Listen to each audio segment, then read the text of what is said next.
While testing an old typewriter he found at a thrift shop, Adam types a simple sentence. A knock echoes at the door. The moment he finishes, a sharp knock sounds from his front door.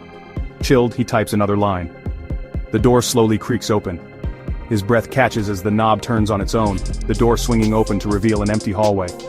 Hands shaking, he types frantically. The door slams shut and locks itself. Instantly, the door obeys. But before he can breathe a sigh of relief, the typewriter begins typing on its own. 3 words appear on the page.